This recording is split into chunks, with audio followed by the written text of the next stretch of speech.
کل کے سبق میں ہم نے یہ بیان کیا تھا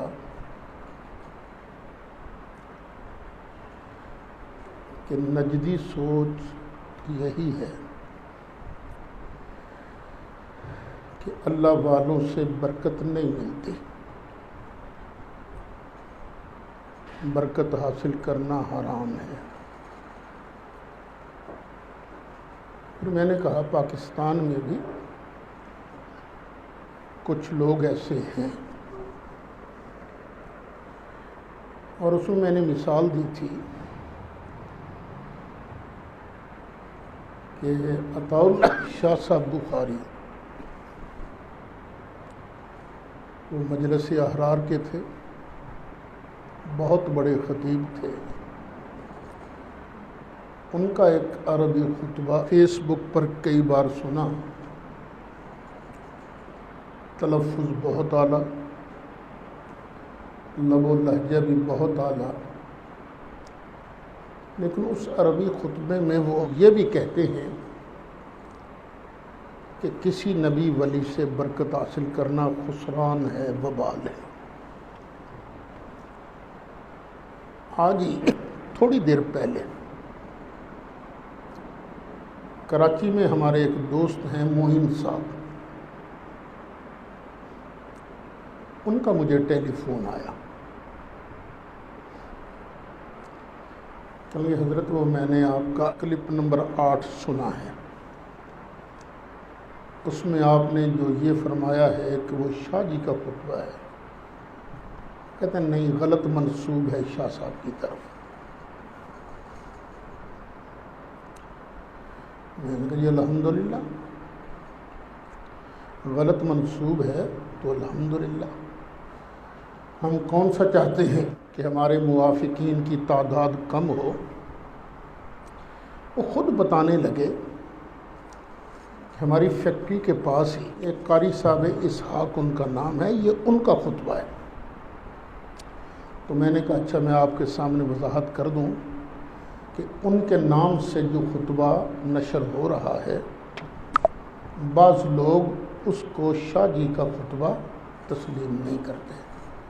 بہر جو بھی ہو، مقصد یہ ہے کہ ہم نے جو اتنا زور لگایا ہے ایاک نعبد پر، وہ یہ بتانے کے لیے کہ ہم خام خواہ ہوا میں تیر نہیں چلاتے۔ ایسے دانے موجود ہیں جو برکت کے قائل نہیں ہیں، اگرچہ وہ تعداد میں تھوڑے ہیں۔ پھر اس کے بعد ہم نے ایاک نستعین کو شروع کیا تھا، اور پھر ہم نے ترجمہ کیا پوری آیت کا، ایاک نعبد، یا اللہ تیری بارگاہ میں عرض ہے کہ مستقل سمجھ کر، غیر محتاج سمجھ کر، واجب بالذات سمجھ کر ہم صرف اور صرف تیرا ادب کریں، تیرا حکم مانیں۔ کسی اور کا اگر ادب کریں، کسی اور کی اطاعت کریں تو اسے واجب بالذات سمجھ کر نہیں، ممکن بالذات سمجھ کر، غیر محتاج سمجھ کر نہیں، تیری رحمت کا محتاج سمجھ کر۔ اب بالکل یہ ذہن میں رکھیے، پھر آگے چلیے۔ وَإِيَّاكَ نَسْتَعِينُ، مولا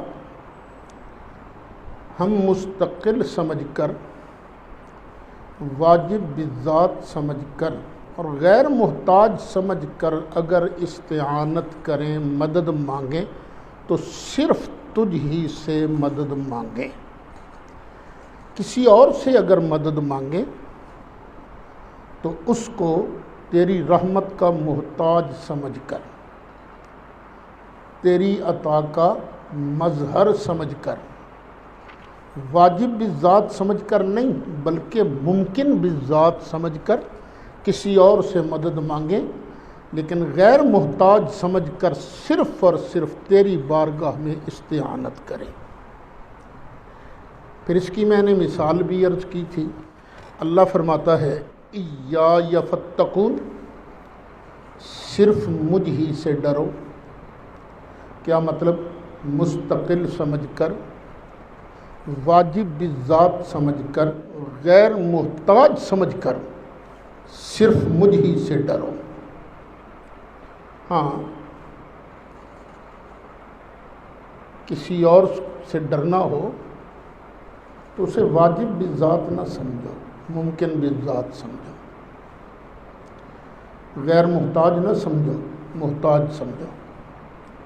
جس طرح فرمایا فاتقوا النار التی وقودها الناس والحجارہ، ڈرو اس آگ سے جس کا ایندھن پتھر ہیں اور انسان ہیں. یہ جو میں نے تقسیم کی ہے، اس کو ذہن میں رکھیں گے تو انشاءاللہ کوئی بھی آپ کے ذہن میں شک کا کانٹا نہیں چبھو سکے گا. قبل اس کے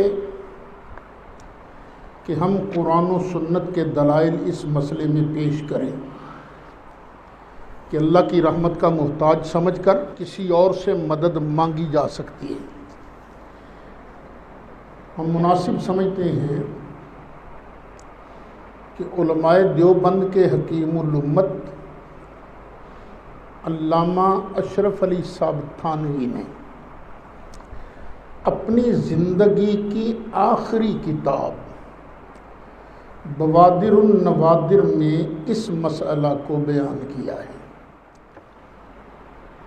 وہ جب یہ نسخہ چھپ کے آیا نا ان کے پاس، تو انہوں نے کہا کہ میری آنکھیں اسی کتاب کی انتظار میں تھیں، بند ہونے والی ہیں، مجھے اسی کا انتظار تھا. اس کتاب کے چھپنے کے تھوڑے عرصے بعد وہ انتقال کر گئے تھے.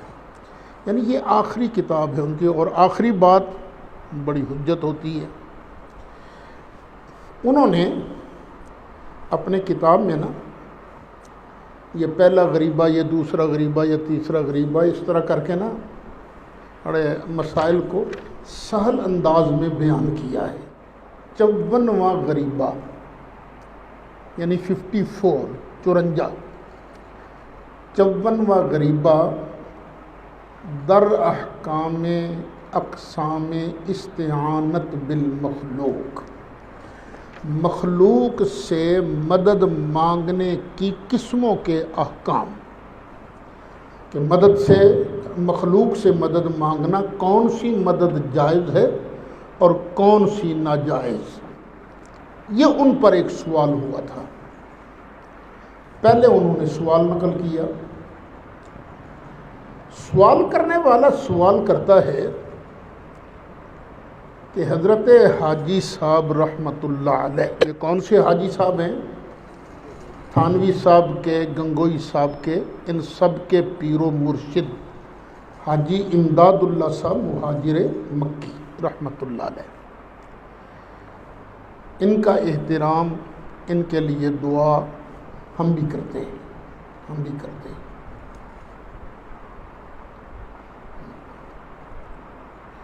اس میں سوال یہ ہے کہ طریق 40 یعنی چلہ کا طریقہ حضرت حاجی صاحب ضیاء القلوب نامی کتاب کے صفحہ 55 پر بیان کرتے، اور اس میں ان کا ایک جملہ ہے کہ یہ چلہ کرتے وقت استعانت و استمداد از ارواح مشایخ طریقت بواسطہ مرشد خود کردہ، یعنی اپنے پیر کے واسطہ سے اپنے سلسلہ کے جتنے اوپر والے بزرگ ہیں ان کی روحوں سے مدد مانگتے ہوئے. انہوں نے یہ جملہ بھی لکھا ہے کہ چلہ میں اپنے مرشد کے واسطہ سے اپنے سلسلہ کے مشائخ کی روحوں سے مدد مانگتے ہوئے، مدد طلب کرتے ہوئے. سوال کرنے والا سوال کرتا ہے استعانت و استمداد کے الفاظ ذرا کھٹکتے ہیں. غیر اللہ سے استعانت بطریق جائز کس طرح کرتے ہیں؟ خالی ذہن ہونے کی تعویل و توجیہ بالکل جی کو نہیں لگتی. ایسی بات ارشاد ہو جس سے قلب کو دل کو تشویش نہ رہے. یہ سوال آپ نے سمجھ لیا کہ بھئی اس کا مطلب کیا ہے؟ مخلوق کی روح، یہ پیروں کی روحوں کے سے مدد مانگتے ہوئے، یہ مخلوق سے مدد مانگنا یہ کس طرح جائز ہو سکتا ہے؟ اس کی کوئی جواب ارشاد فرمائیں. اب تھانوی صاحب اس کا جواب نقل کرتے ہیں. وہ کہتے ہیں جو استعانت و استمداد بالمخلوق باعتقاد علم و قدرت مستقل مستمد منہ ہو شرک ہے. مستمد منہ ہو جس سے مدد مانگی گئی، اس کو اگر مستقل مان لیا، اگر مخلوق کو مستقل مان کر اس سے مدد کی گئی تو یہ تو شرک ہے. پہلی قسم جو کہ ہم پہلے بیان کر چکے ہیں. نمبر 2، اور جو باعتقاد علم و قدرت غیر مستقل ہو مگر وہ علم و قدرت کسی دلیل صحیح سے ثابت نہ ہو، معصیت ہے. یعنی جس سے مدد مانگی گئی اگر اسے مستقل نہیں مانا، غیر مستقل مانا، غیر مستقل مان کر اسے مدد مانگی گئی، لیکن جس سے مدد مانگی گئی اس کے اندر مدد کرنے کی صلاحیت ہے، اگر وہ کسی صحیح دلیل سے ثابت نہیں، شرک تو نہیں بنے گا، گناہ بن جائے گا. یہ 2 قسمیں بیان ہو گئی. اب تیسری، اور جو باعتقاد علم و قدرت غیر مستقل ہو، اگر کسی کو غیر مستقل مان کر اس سے مدد مانگی گئی اور اس کے اندر مدد کرنے کی صلاحیت کسی دلیل سے ثابت ہو تو وہ جائز ہے. خواہ مستمد من ہو جس سے مدد مانگی گئی، حی ہو یا میت ہو، زندہ ہو یا مردہ ہو. یہ تیسری قسم ہے. اور چوتھی، اور جو استمداد بلا اعتقاد علم قدرت ہو، ذہن میں ہے ہی نہیں مستقل نہ غیر مستقل، کہ جس سے مدد مانگی گئی ہے وہ مستقل ہے غیر مستقل ہے، بس ذہن میں نہیں. پس اگر طریق استمداد مفید ہو تب بھی جائز ہے. تصور میں ہے ہی نہیں کہ یہ مستقل ہے غیر مستقل ہے، لیکن اگر مدد طلب کرنے کے طریقہ میں وہ فائدہ دیتی ہو تب بھی جائز ہے، شرک نہیں ہے، حرام نہیں ہے. جیسے استمداد بالنار والماء والواقعات التاریخیہ. سردی بہت ہے، ٹھنڈ لگ رہی ہے، ٹھنڈ کو دور کرنے کے لیے آگ جلا لی، آگ جلا کر مدد مانگی اس سے، چل نہیں اگے لا میری سردی. تو اب ذہن میں ہے ہی نہیں کہ مستقل ہے یہ غیر مستقل ہے، لیکن فائدہ تو ہو رہا ہے نا آگ جلانے کا.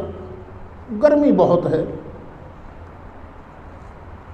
یکدم بارش آ گئی، اب تم نے ٹھنڈ کا مزہ لینے کے لیے، گرمی دور کرنے کے لیے بارش میں آ گئے، پانی سے فائدہ اٹھایا. ایک تاریخی واقعات سن کر دل کو سکون حاصل ہوا. سنتے ہو نا واقعات، یہ بزرگوں کے واقعات ہیں جی، صحابہ کے واقعات ہیں جی، تاریخی واقعات، ان سے اپنے دل کو سکون دینا یہ بالکل جائز ہے. اور اگر مفید بھی نہیں تو پھر لغو ہے. یہ 5 قسمیں انہوں نے بیان کی ہیں. لکھتے ہیں یہ کل 5 قسمیں ہیں. پس استمداد ارواح مشائخ سے صاحب کشف الارواح کے لیے قسم ثالث ہے۔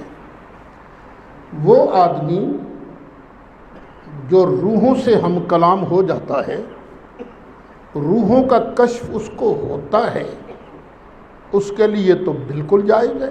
اور جو صاحب کشف نہیں، اس کے لیے ان حضرات کے تصور اور تذکر سے قسم رابع ہے، مفید ہے، کیونکہ اللہ والوں کے ذکر سے دلوں کو چین تو ملتا ہے نا، تو یہ قسم رابع ہے، چوتھی قسم ہے، یعنی جائز ہے۔ اور غیر صاحب کشف کے لیے، جس کو کشف بھی نہیں، بدون قصد نفع تذکر و تصور، کوئی خیال بھی نہیں اس کو، صاحب کشف بھی نہیں، تو اس طرح کی استمداد لغو ہے، حرام نہیں ہے، شرک نہیں ہے۔ شرک کون سی استمداد ہے؟ جب آپ کسی مخلوق کو مستقل سمجھ کر اس سے مدد مانگیں گے، جب آپ کسی مخلوق کو غیر محتاج سمجھ کے مدد مانگیں گے۔ الحمدللہ ہم یا رسول اللہ کہنے والے ہیں، لیکن سید العالمین محمد الرسول اللہ صلی اللہ علیہ وسلم کو بھی ہم غیر محتاج نہیں مانتے، اللہ کی رحمتوں کا ہر آن ہر گھڑی محتاج مانتے ہیں، مستقل نہیں مانتے، غیر مستقل مانتے ہیں، واجب بالذات نہیں مانتے، ممکن بالذات مان کر ہم عرض کرتے ہیں یا رسول اللہ انظر حالنا، یا حبیب اللہ اسمع قالنا۔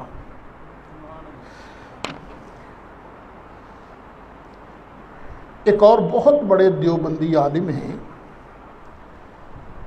جنہیں کہتے ہیں شیخ الہند، علامہ محمود الحسن صاحب دیوبندی۔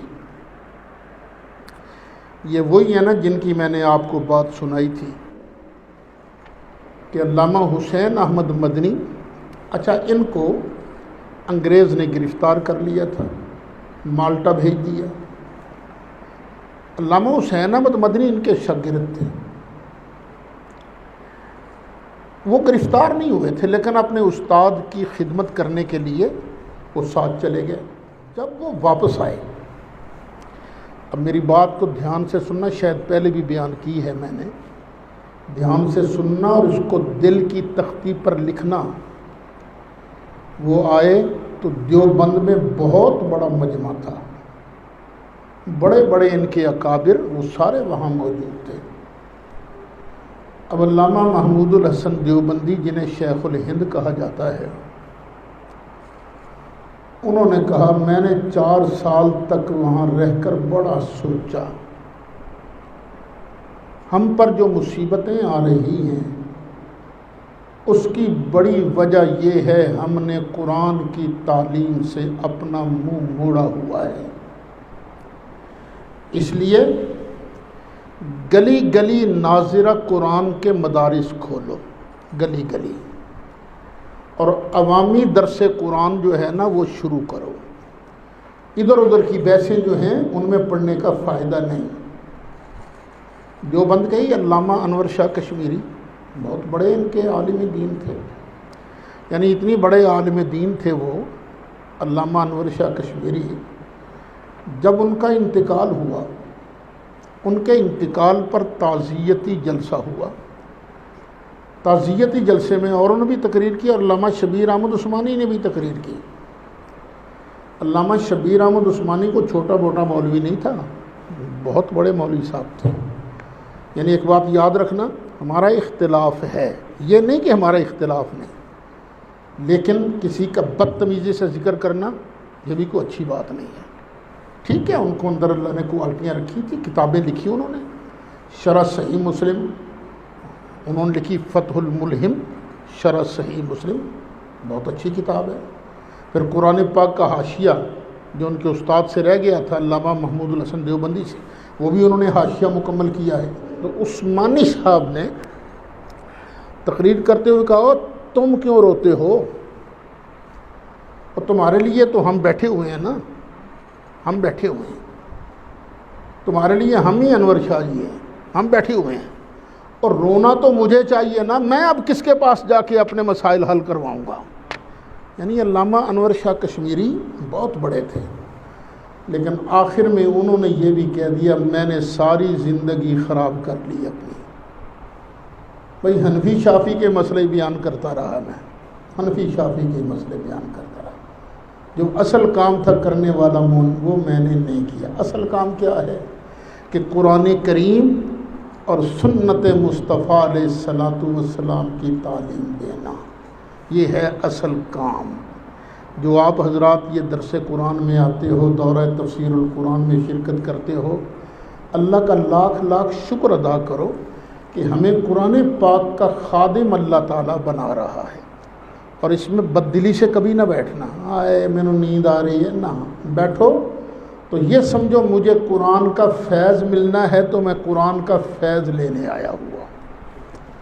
اچھا، یہی علامہ محمود الحسن دیوبندی وہ اپنے حاشیے پر لکھتے ہیں، قرآن مجید کا حاشیہ ہے نا ایاک نستعین کی تفسیر کرتے ہوئے، وہ کہتے ہیں ہاں اگر مقبول بندے کو محض واسطہ رحمت الہی اور غیر مستقل سمجھ کر استعانت ظاہری اس سے کی جائے تو یہ جائز ہے، کیونکہ یہ استعانت در حقیقت اللہ تعالیٰ ہی سے استعانت ہے، یعنی بندوں سے مدد مانگنا، نبی کریم علیہ السلام کو اللہ کی عطا کا مظہر سمجھ کے مدد مانگنا، اللہ کے پیاروں کو اللہ کی عطا کا مظہر سمجھ کے مدد مانگنا، دیوبندی شیخ الہند فرماتے ہیں کہ یہ اصل میں اللہ ہی سے مانگنا ہے۔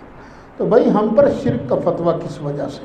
اگر شرک کا فتویٰ لگانا ہی ہے تو پہلے ان پر تو لگاؤ نا، ہم نے کیا قصور کیا ہے؟ الحمدللہ ہم نے پوری دیانتداری سے قرآن مجید کو سمجھنے کی کوشش کی ہے، اور جو سمجھ میں آ رہا ہے وہی آپ سے بیان کر رہے ہیں۔ بعض لوگ ہوتے ہیں کہ اپنے مسلکی تعصب کی بنا پر جان بوجھ کر مسئلہ غلط بیان کر دیتے ہیں، جی قرآن تو ساڑی تائید نہیں کرتا پر کریے کی۔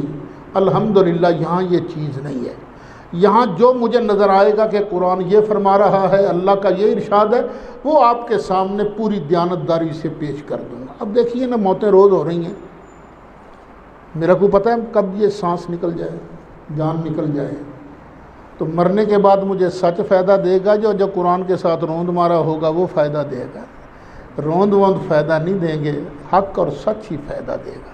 تو بیٹو تم نے بھی کوشش یہی کرنی ہے کہ سب سے پہلی دلیل مسلمان کے لیے سب سے مقدم اللہ کا قرآن ہے۔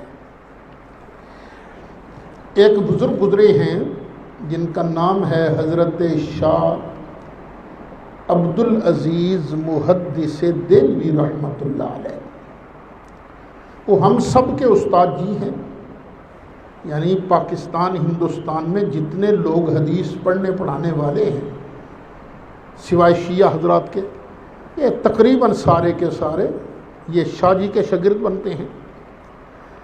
اور حضرت شاہ عبدالعزیز صاحب نے قرآن پاک کی تفسیر لکھی ہے، تفسیر عزیزی، میں اس کا ترجمہ آپ کے سامنے رکھتا ہوں۔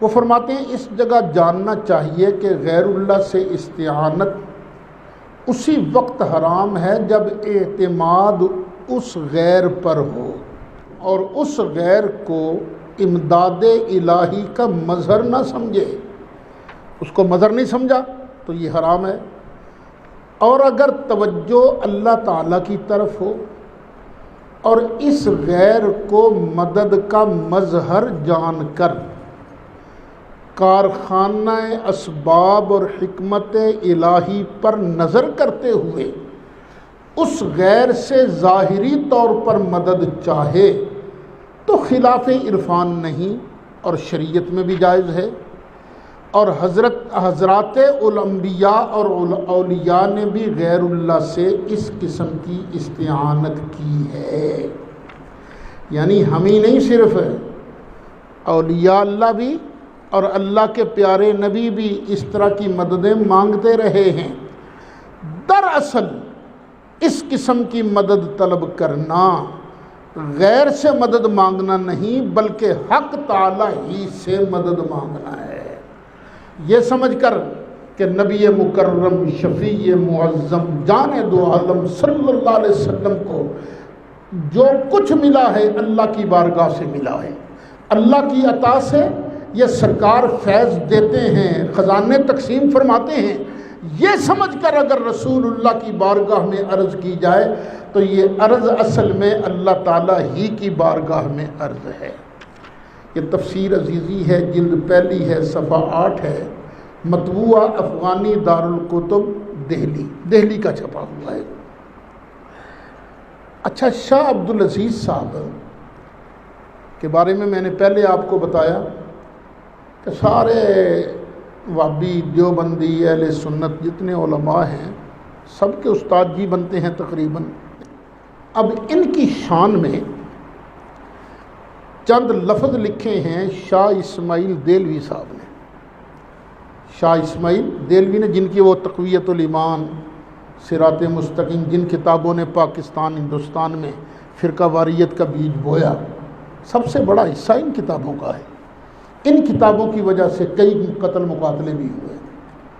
اچھا، وہ لکھتے ہیں شاہ صاحب کی تعریف میں، شاہ عبدالعزیز کی تعریف میں، جناب ہدایت مآب، قدوہ ارباب صدق و صفا، زبدہ اصحاب فنا و بقا، سید العلماء، سند الاولیاء، رحمت اللہ علی العالمین، وارث الانبیاء والمرسلین، مرجع ہر ذلیل و عزیز، مولانا و مرشدنا الشیخ عبدالعزیز متع اللہ المسلمین بطول بقائہ و اعزنا و سائر المسلمین بمجدہ و علائہ۔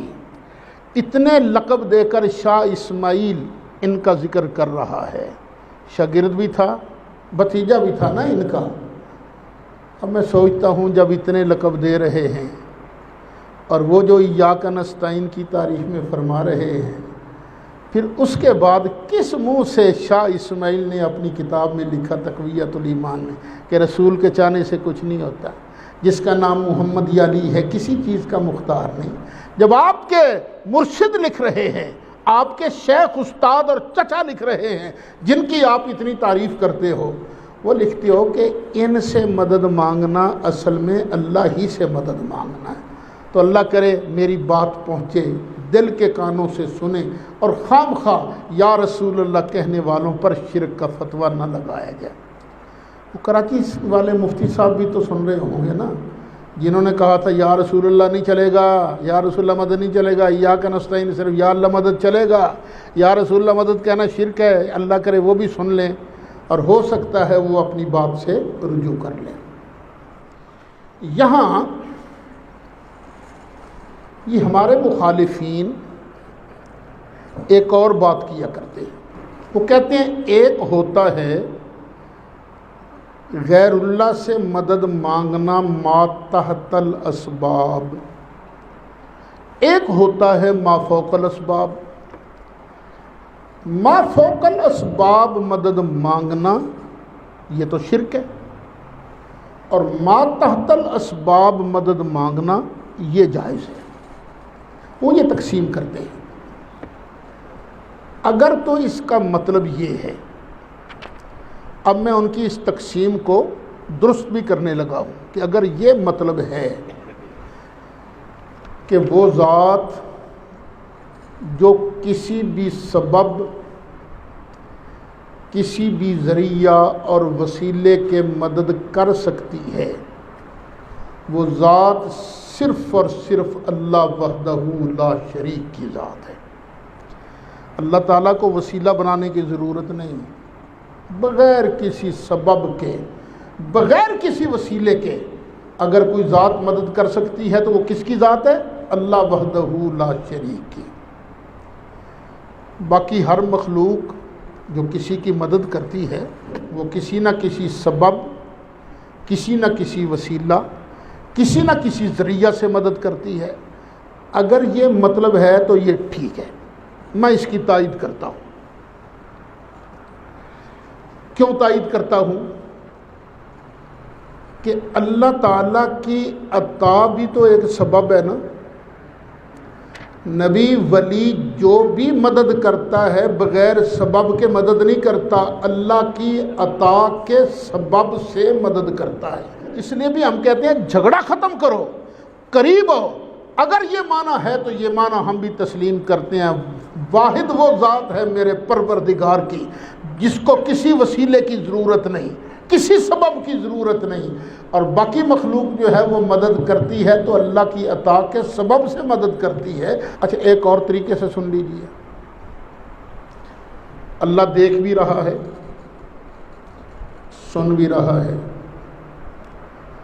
مخلوق کی پرورش بھی کر رہا ہے،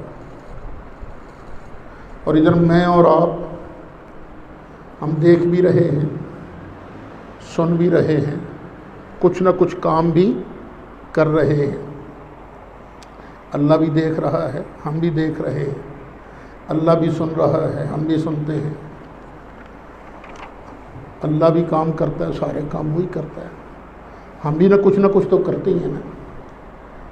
لیکن ایک فرق ہے، اللہ تعالیٰ دیکھنے کے لیے آنکھ کا محتاج نہیں ہے، ہم دیکھنے کے لیے آنکھ کے محتاج ہیں۔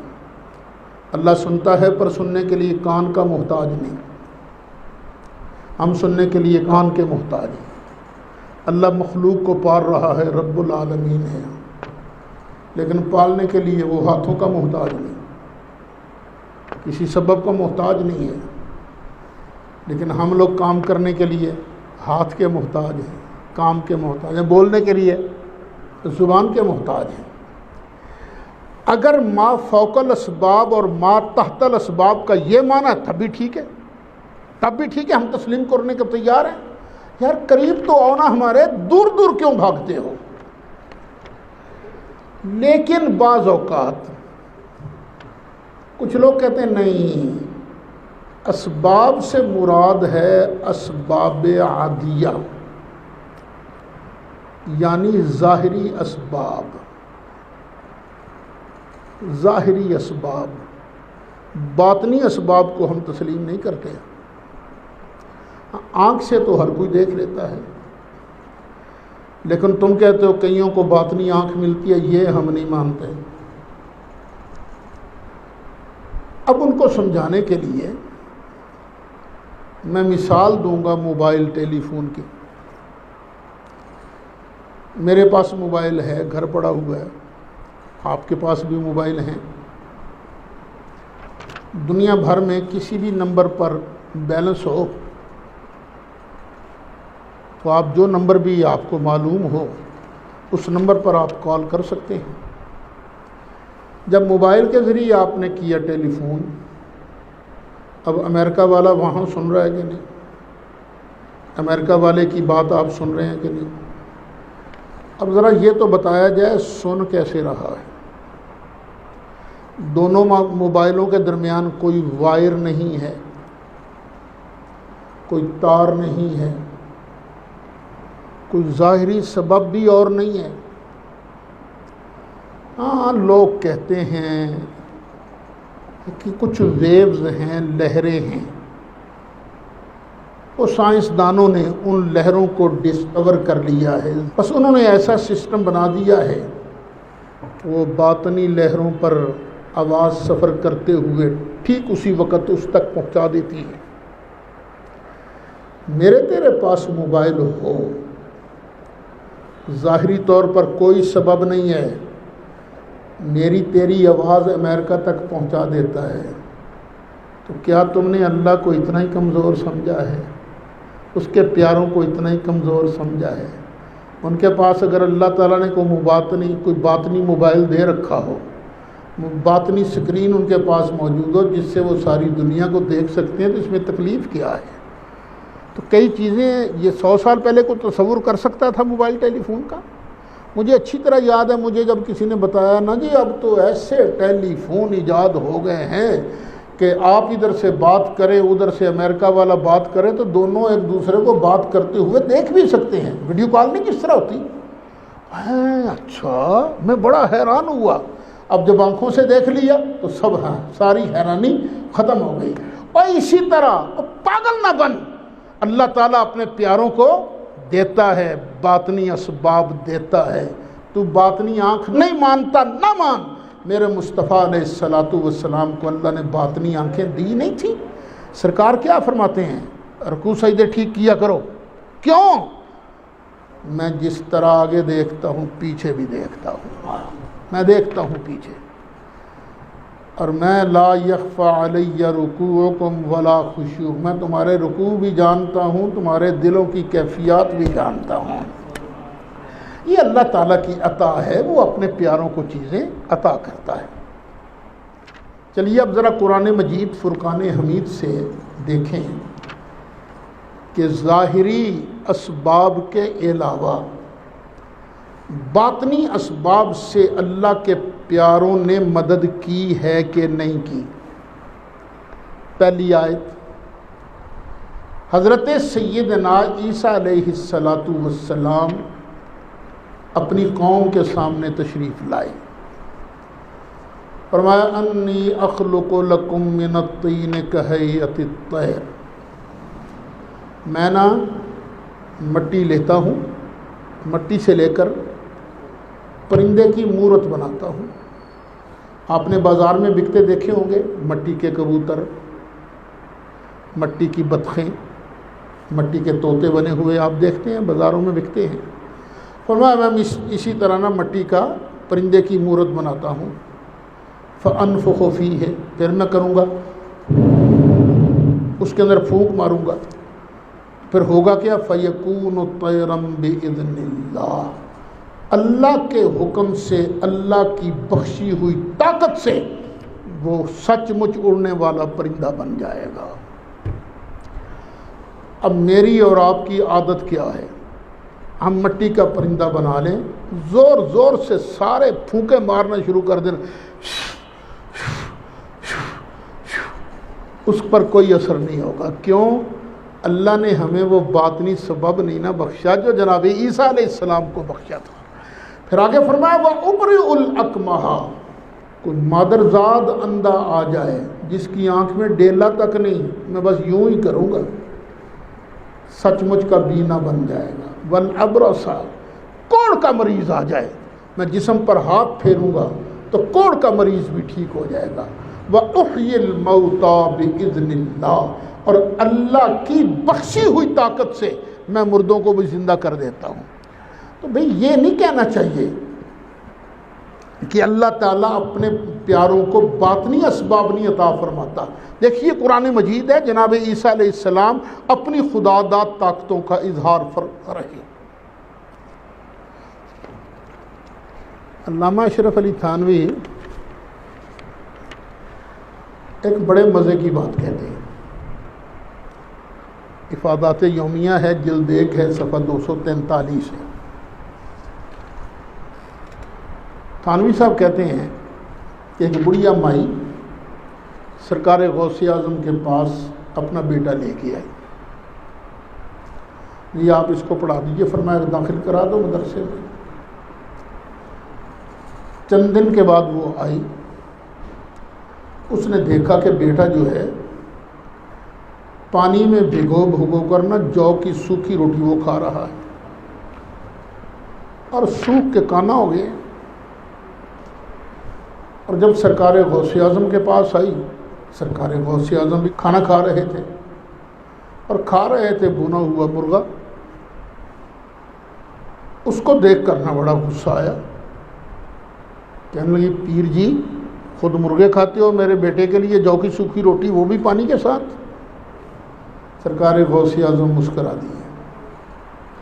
جب وہ کھانا ختم کیا تھا نا تو جو ہڈیاں پڑی تھیں ان کو فرمایا کم باذن اللہ, کم باذن اللہ. تھانوی صاحب لکھتے ہیں کہ ان ہڈیوں پر گوشت چڑھا اور سچ مچ کا نا مرغا بن کے بانگے دینے لگ گئے. فرمایا مائی جب تیرا بیٹا اس مقام پر پہنچے گا تو جو چاہے گا وہ کھائے گا. تو اگر اللہ تعالیٰ نے جناب عیسیٰ علیہ السلام کو اتنی شان عطا کی تھی تو سرکار غوث اعظم کو بھی اللہ تعالیٰ نے مراتب عطا فرمائے تھے۔ ایک اور آیت کریمہ سن لیجیے، وہ کل یا پرسوں ذکر ہو رہا تھا نا، جناب موسیٰ علیہ السلام اپنے لشکر کو، قوم کو لے کر نکلے، سمندر کے کنارے پہنچے تو اللہ نے فرمایا وَلَقَدْ أَوْحَيْنَا إِلَىٰ مُوسَىٰ أَنْ أَسْرِ بِعِبَادِي، ہم نے موسیٰ کی طرف وحی کی کہ چل راتوں رات نہ میرے بندوں کو لے کر نکل چل۔ جب سمندر کے کنارے پہنچے فَاضْرِبْ لَهُمْ طَرِيقًا فِي الْبَحْرِ يَبَسًا، اے موسیٰ چل میرے بندوں کے لیے سمندر میں رستہ بنا دے۔ فَاضْرِبْ لَهُمْ، چل تو بنا ان کے لیے طَرِيقًا فِي الْبَحْرِ، رستہ سمندر میں، یبسا خشک رستہ بنا دے۔ تو جناب موسیٰ علیہ السلام نے کیا کیا، ڈنڈا لیا، عصا پکڑا، سمندر پر مارا، تو میرا مالک فرماتا ہے پھر وہاں 12 رستے بن گئے۔ اگر جناب موسیٰ علیہ السلام عصا مار کر یہ سمندر کے اندر 12 رستے بنا سکتے ہیں اللہ کی دی ہوئی طاقت سے، یہ شرک نہیں تو صرف یا رسول اللہ کہنے سے بندہ مشرک نہیں ہو جاتا۔ کتنی آیتیں ہو گئیں؟ 2۔ تیسری آیت سن لیجیے، اللہ تعالیٰ کے پیارے نبی تھے حضرت سیدنا سلیمان علیہ السلام۔ ہدہد نے زبان کی عرض کیا نا کہ ملکہ بلقیس آپ کو ملنے اپنے محل سے چل پڑی ہے۔ اب پھٹ دل میں خیال آیا وہ ہمیں پرکھنے آ رہی ہے کہ ہم واقعی اللہ کے نبی ہیں یا دنیا دار بادشاہ ہیں۔ تو جب وہ پرکھنے آ رہی ہے تو ہمیں چاہیے کہ اس کے سامنے نبوت کی پاور کا مظاہرہ کریں۔ دربار میں جن بھی بیٹھے ہوئے تھے، انسان بھی تھے۔ فرمایا کون ہے جو اس کے آنے سے پہلے تخت لے کے آ جائے؟ یہ فرمایا قال عفریت من الجن، ایک بڑی بلا جن کھڑا ہو گیا، کہنے لگا انا آتی کا بھی حضور میں لے آتا ہوں۔ اور دیر کتنی لگائے گا حضور؟ دیر کا ہے کہ قبل ان تقوم من مقامک، آپ کے دربار برخاست ہونے سے پہلے میں تخت لے کے آ جاؤں گا۔ وَإِنِّي عَلَيْهِ لَقَوِيٌّ أَمِينٌ، حضور کام ہے بڑا بھاڑا اور میں بھی نہیں ہوں ماڑا، میں تکڑا ہوں، اور تخت بڑا قیمتی ہے، میں چور نہیں، امین امانت دار ہوں، پیسے کی چیز بھی چوری نہیں کروں گا۔ ملکہ نے آنا تھا کئی دن کے بعد، اور جن صاحب کہہ رہے تھے، عفریت کہہ رہا تھا کہ میں آج ہی آپ کے اٹھنے سے پہلے تخت حاضر کر دوں گا۔ اگر جناب سلیمان علیہ السلام اس سے تخت منگوا لیتے تو مقصد تو پورا تھا، لیکن شاید سوچا ہوگا کہ ایک زمانہ آئے گا لوگ جنوں کی پاور تو مان لیں گے، ولیوں کی پاور نہیں مانیں گے۔ فرمایا کوئی اور ہے۔ اب قال الذی عنده علم من الکتاب، اب وہ کھڑا ہوا جس کے پاس کتاب کا کچھ علم تھا، انا آتی کا بھی، کہ میں لے آؤں گا۔ کتنی دیر لگاؤ گے؟ قبل ان یرتد الیک طرفک، آپ کی پلک جھپکنے سے پہلے میں تخت لے کے آ جاؤں گا۔ اور پلک جھپکنے میں دیر کتنی لگتی ہے تجربہ کر کے دیکھ لو، واہ 1 سیکنڈ بھی بعد میں ہے، پلک پہلے جھپکی جاتی ہے۔ اللہ فرماتا ہے فلما رآہ مستقرا عنده، جو ہی جناب سلیمان نے دیکھا تو تخت پاس پڑا تھا۔ قال، اب حضرت سلیمان علیہ السلام نے سچے عقیدے کا اعلان کیا، ھذا من فضل ربی، یہ کسی اور کی ذاتی طاقت نہیں ہے، یہ صرف اور صرف اپنے رب کا فضل ہے، یہ میرے رب کا فضل ہے۔ پتہ چلا طاقتیں ہوتی ہیں نبیوں کے پاس، مخلوق کے پاس پاوریں ہوتی ہیں، لیکن ان کی اپنی نہیں ہوتی، بلکہ کس کی ہوتی ہیں؟ ھذا من فضل ربی، یہ اللہ تعالیٰ کی عطا کی ہوئی اور بخشی ہوئی پاوریں ہوتی ہیں۔ یہ پارہ 19 ہے، سورہ نمل ہے، آیت نمبر 40 ہے۔ جماعت اسلامی کے بانی گزرے ہیں نا مودودی صاحب، انہوں نے اس کی تفسیر میں جو لکھا ہے وہ بھی سن لیجئے کہ حضرت سلیمان علیہ السلام تبلیغ کے ساتھ ساتھ ملکہ اور اس کے درباریوں کو ایک معجزہ بھی دکھانا چاہتے تھے تاکہ اسے معلوم ہو کہ اللہ رب العالمین اپنے انبیاء کو کیسی غیر معمولی قدرتیں عطا فرماتا ہے۔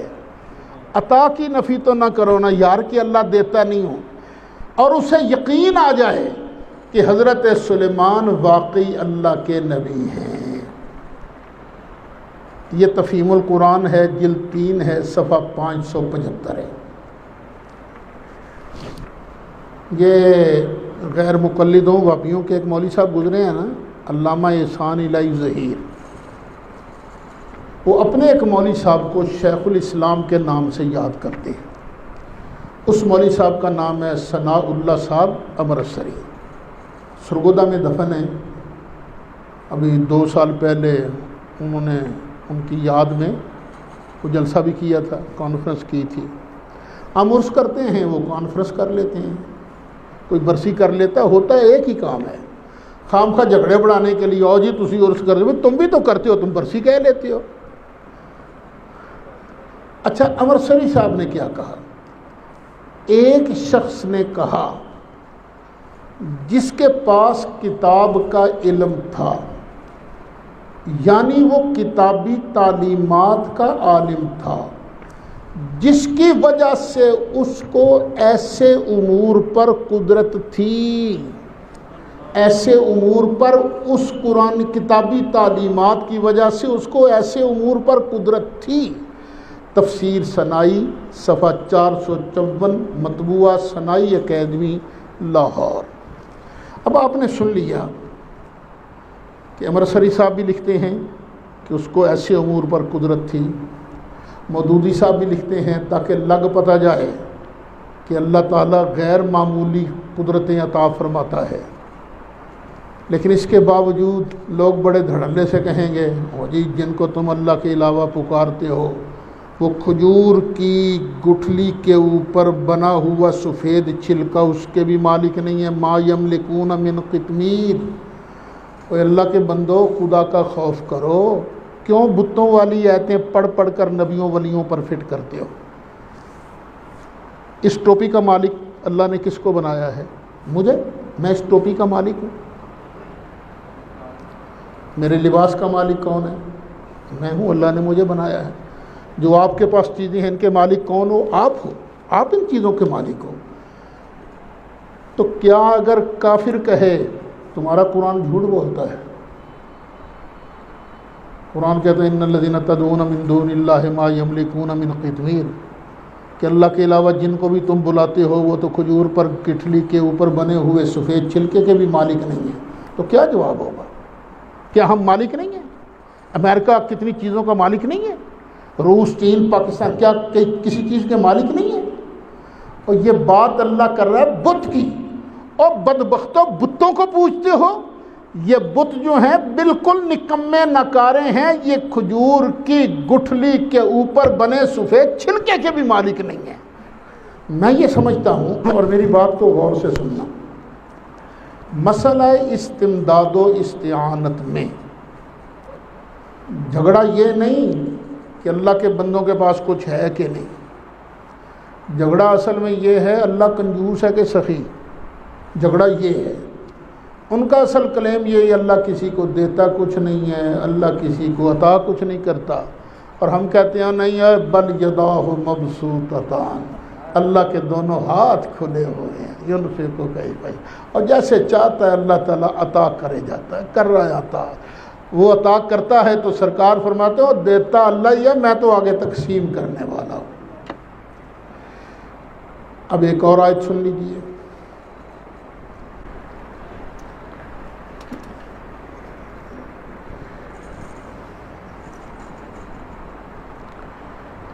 حضرت سلیمان علیہ السلام کے متعلق اللہ ارشاد فرماتا ہے فَسَخَّرْنَا لَهُ الرِّيحَ تَجْرِي بِأَمْرِهِ رخاءً حیث اصاب، ہم نے سلیمان کے لیے مسخر کر دی تھی ہوا، حضرت سلیمان کے کنٹرول میں کر دی تھی ہوا، تجری بامرہ، وہ چلتی تھی سلیمان کے حکم سے۔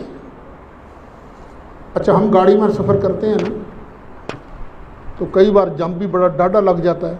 ہماری سڑکیں بھی ماشاءاللہ پہلے تو کچھ ٹھیک تھی بنی ہوئی، جب سے ماشاءاللہ یہ مدنی ریاست کے والی آئے ہیں کھڈے ہی کھڈے پڑ رہے ہیں، جھٹکے بڑے لگتے ہیں۔ لیکن سلیمان علیہ السلام کے کنٹرول میں ہوا تھی، چلتی تھی، کوئی جمپ نہیں لگتا تھا، رخان بڑی نرمی سے چلتی تھی، حیث و اصاب، چلتی کہاں تھی؟ جہاں حضرت سلیمان چاہتے تھے، چل لیفٹ ہو جا لیفٹ ہو جاتی، چل رائٹ ہو جا اسٹریٹ چل سیدھی، اتنے فٹ کی بلندی پر چل، جیسے آرڈر ملتا تھا تخت پر بیٹھے ہوتے تھے، ہوا تخت کو اڑاتی تھی اور لے جاتی تھی۔ وَالشَّيَاطِينَ كُلَّ بَنَّاءٍ وَغَوَّاصٍ، اور یہ شیطان جن یہ بھی کنٹرول میں کر دیے تھے حضرت سلیمان کے کنٹرول میں۔ اور جن بھی کرتے کیا تھے؟ ہر طرح کے مستری، معمار، غواص، غوطہ خور، یہ بلڈنگیں بنانے والے جنوں سے کام لیتے تھے بلڈنگوں کی تعمیر کا، اور ان کو کہتے چلو غوطہ لگاؤ، سمندر سے موتی نکال کے لاؤ، یہ کنٹرول میں کر دیے تھے۔ وَآخَرِينَ مُقَرَّنِينَ فِي الْأَصْفَادِ، اور کچھ اور جن بھی تھے جو ان کے کنٹرول میں تھے لیکن وہ جکڑے ہوئے تھے بیڑیوں کے اندر۔ اللہ کہتا ہے میں نے یہ سلیمان کے کنٹرول میں ساری چیزیں دے دی تھیں، ہوا بھی دے دی تھی، جن بھی کنٹرول میں کر دیے تھے۔ پھر آگے فرمایا ھذا عطاؤنا، یہ ہماری عطا ہے۔ میں منپورہ شریف میں ایک مرتبہ نا تربیت نشست کر رہا تھا، یہی ذاتی عطائی کی بحث کی تو ایک مولوی صاحب کھڑے ہوئے، کہنے لگے جی یہ آپ نے ذاتی عطائی کی تقسیم کہاں سے کی؟ میں نے کہا یہ اللہ نے فرمایا ھذا عطاؤنا، یہ سلیمان کے پاس جو کچھ ہے نا ان کا ذاتی نہیں ہے، ھذا عطاؤنا، یہ ہماری عطا ہے۔ فمنن، اب تیری مرضی کسی نو دے، او امسک، یا نہ دے، بغیر حساب، ہم تم سے کوئی حساب نہیں لیں گے۔ وَإِنَّ لَهُ عِندَنَا لَزُلْفَىٰ وَحُسْنَ مَآبٍ، سن لو بے شک سلیمان کا ہمارے ہاں بڑا مقام ہے، قربت والا مقام ہے اور بہتر انجام ہے۔ سلیمان علیہ السلام کے کنٹرول میں ہوا تھی اور مصطفیٰ علیہ السلام کے کنٹرول میں اللہ نے کائنات کر دی تھی۔ اشارہ کیا، چاند دو ٹکڑے کر دیا، ڈوبا ہوا سورج اللہ کی بارگاہ میں عرض کیا یا اللہ اس کو واپس کر دے، اللہ نے واپس کر دیا۔ سراقہ کا گھوڑا آ رہا تھا اور پھاڑ لے زمین، گھوڑے کے قدم پکڑ لیے، بادل تھا ہی کوئی نہیں، اللہ کی بارگاہ میں عرض کیا یا اللہ دے بارش۔ تو حضرت انس فرماتے ہیں جب سرکار نے دعا کے لیے ہاتھ اٹھایا ایک ٹکڑا بادل کا تو نہیں تھا، بس پھر ادھر سے نا بادل برسنے شروع ہو گئے۔ یہ کیا تھا؟ یہ اللہ کی عطا تھی۔ ھذا عطاؤنا فمنن او امسک بغیر حساب۔ پتہ نہیں یہ دیوبندی علماء کو تو سرکار کی قوت پر اعتراض نہیں کرنا چاہیے۔ کیوں؟ تھانوی صاحب ایک واقعہ لکھتے ہیں، حضرت سرکار نظام الدین اولیاء رحمت اللہ علیہ، ان کو سلطان جی بھی کہا کرتے ہیں۔ ان کے زمانے میں ایک ہندو جوگی تھا، اس کو اللہ نے بڑی پاور دی تھی۔ کیا پاور دی تھی؟ جو بھی بیمار آتا نا اس کے سامنے وہ یوں نظر ڈالتا اور نظر ڈال کر اس کی بیماری سلب کر لیتا، یہ اس کے پاس کمال تھا۔ اور سلطان جی ولایت کے بادشاہ تھے۔ ایک مرتبہ بڑی تکلیف ہوئی حضرت سلطان جی کو، خواجہ نظام الدین اولیاء کو۔ تو مریدوں نے کہا حضرت جی اس ہندو جوگی کو نہ بلا لائیں۔ تو فرمایا نہیں اس کو نہیں بلانا، اگر وہ بیماری سلب کر لے گا تو کئیوں کا ایمان خراب نہ ہو جائے۔ ٹھیک ہے جی، چپ کر گئے۔ لیکن پھر نا بڑی غشی طاری ہو گئی حضرت سلطان جی پر، خواجہ نظام الدین اولیاء پر غشی طاری ہو گئی۔ اور مرید تو بیچارے عقیدت مند ہوتے ہیں، بھول گئے کہ شیخ نے کہا تھا ادھر نہیں لے کے جانا۔ انہوں نے چارپائی اٹھائی، چل جوگی کے مکان پر۔ جوگی کے مکان پر پہنچ گئے اور جوگی تو خوشی سے ناچے، اتنا بڑا آدمی میرے گھر آ گیا۔ اب اس نے نہ یوں نظر ٹکائی اور سلطان جی کی ساری مرض سلب کر لی، بیماری ختم۔ ادھر مرض سلب ہوئی، ادھر وہ کھڑے ہو گئے۔ دیکھا تو سمجھ گیا مرید مینوں یہ کو لے آئے نے۔ اب وہ بھی تو اللہ والے تھے نا۔ انہوں نے فرمایا اوے جوگیا، یہ کمال تجھے کیسے ملا؟ اس نے کہا جی میرے مرشد نے مجھے کہا تھا، میرے گرو نے کہا تھا اپنے نفس کی خواہش کی مخالفت کرنی ہے، بس میں نے یہ کام کیا ہے تو اس کی وجہ سے مجھے یہ کمال ملا ہے۔ فرمایا اچھا ایک بات بتا، تیرا نفس مسلمان ہونے کو چاہتا ہے؟ کہنے لگا جی نہیں۔ فرمایا پھر تو نے گرو کی بات پر عمل کیا ہے؟ پھر گرو کی بات کہاں رہی ہوئے؟ اور ساتھ ہی نظر ٹکائی نا، فٹ بول اٹھا لا الہ الا اللہ محمد الرسول اللہ۔ تھانوی صاحب لکھتے ہیں حل جزاء الاحسان الا الاحسان۔ اس نے خواجہ نظام الدین اولیاء پر احسان کیا تھا، اس نے تو بیماری سلب کی تھی، حضرت نے اپنی نگاہ سے اس کے کفر کو سلب کر کے ایمان کی دولت دی۔ ھذا عطاؤنا، اور یہ ہماری عطا ہے، ہماری عطا ہے۔ فمنن او امسک بغیر حساب۔ یہ ہے ملفوظات حکیم الامت، جلد 4 صفحہ 203۔ یہ مولا صلی وسلم دائما علی حبیبک خیر الخلق کلہم یا رب مصطفیٰ بلغ مقاصدنا فاغفر لنا ما مضى یا واسع الکرم یا رب جمعا طلبنا منك مغفرة وحسن خاتمة یا مبدئ النعم وصلی اللہ تعالی علی رسول یا رحمۃ اللہ۔